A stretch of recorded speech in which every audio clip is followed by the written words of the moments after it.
10K, easy pace run, done. The rebuild is fucking on and I'm so excited about it. But before getting to this point where I could see the light at the end of the tunnel, I had to get through 150 hours of absolute shit. Formerly known as cross-training.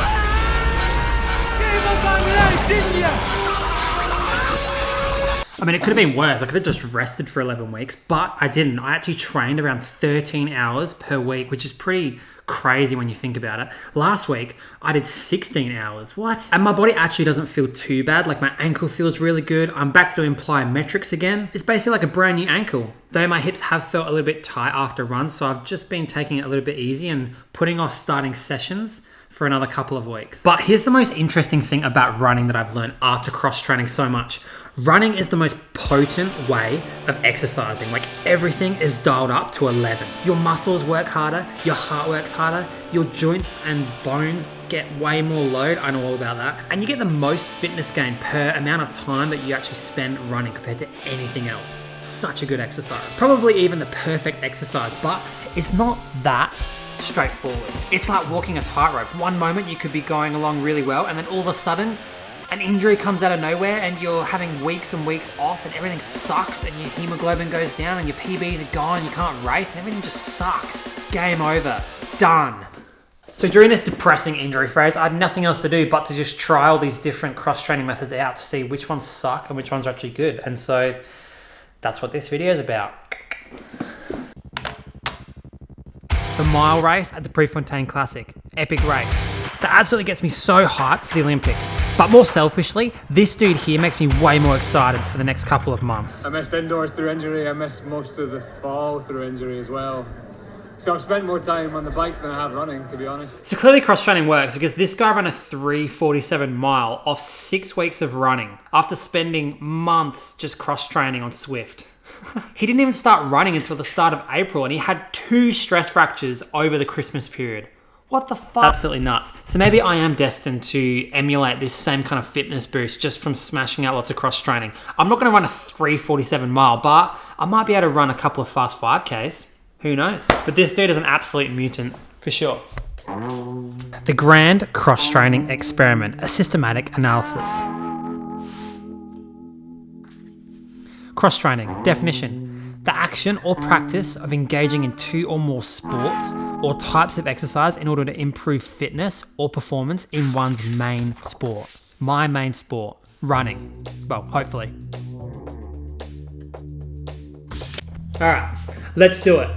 Criteria, based on a banana system. 3 bananas is the max score for each criteria. 3 sections of criteria. The first one, adaptability. Basically, it's specificity to running and the movement of running and its mechanics. The second, potency. In terms of how effective it actually is at giving you fitness gains. And the third one, fun. Because if it's not fun, the other 2 criteria points don't even matter because you won't even be doing it because it's boring. 9th place and 8th place too, yoga and Pilates. An absolute dead draw with 1 banana out of 9. Yeah, you might improve your mobility a little bit, but like, why does that matter? It's not any better than stretching, is it? I don't know. 1 out of 5. And in 7th place, we saw this coming, the elliptical. Here's the thing about the elliptical. It's highly specific to running because it's basically the running movement without much load, but it's so boring. Like, I seriously tried, I really did, but I couldn't do any more than 30 minutes. Every time I tried the elliptical, I got to 30 and I just gave up because I just couldn't be bothered. The juice was not worth the squeeze. Basically, if I had to choose between sitting on the couch and using the elliptical, yeah, I'd use the elliptical, but I'd hate every minute of it. Now, swimming is quite good and the cardiovascular potency is pretty good, just like running, because you can't breathe underwater basically, so you're hypoxic the whole time.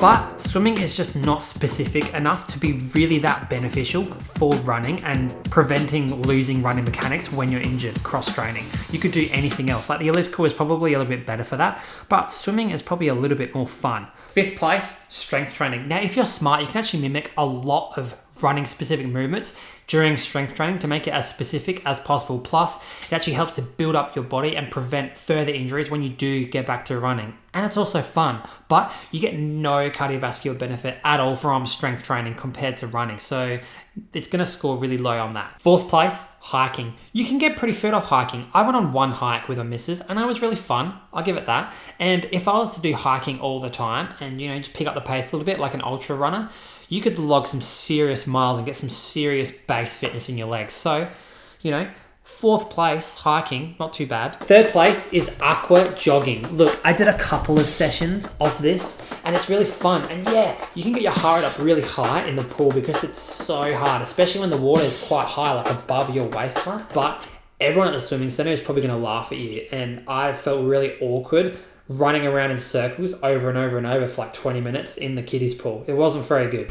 Second place, of course, is cycling. Cycling is so good. It's basically like sit down running. But here's the thing, you have to do so much training to get the same potency out of cycling than you do with running. It's probably like twice or 3 times the amount of time on the bike. And obviously running wins 999 bananas, yeah, whatever.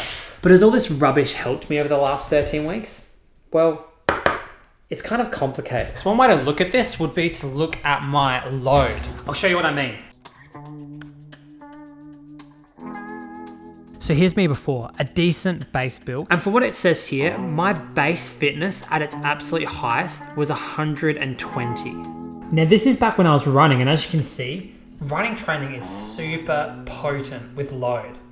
Each session you just get each running session you just get a way bigger training load compared to anything else. And that's why you get so fast, so quick when you're running. And then this base fitness just slowly dropped through that 11 weeks to the point where it got to the absolute lowest at 87 base fitness. Wasn't in a good spot on that week. And then I started running again. And as you can see, I've had a big boost in fitness over the last couple of weeks. And now I'm back up to like 100 base fitness. So I'm like halfway to 120. Yay. So over the last 11 weeks, I've clearly built a massive aerobic base, but I will not know how much this has actually benefited me until probably 3 to 6 months time when I've been running consistently and started to do more and more workouts. Who knows? I might be terrible or I might be epic. Who knows? But here's the thing. Last year, I got injured at around the same time with a hip flexor problem, and I started running at about the same time too. And my paces then, compared to now, are way different in terms of my easy pace. So it means that my base is way bigger, and I ended up running pretty good times at the end of last year. So I guess the sky's the limit. I could do really well, or I could just do really bad. I guess we'll just have to find out. I reckon I'll do okay, but seems like we probably need a part 2 to this video a little bit later in the year. Peace.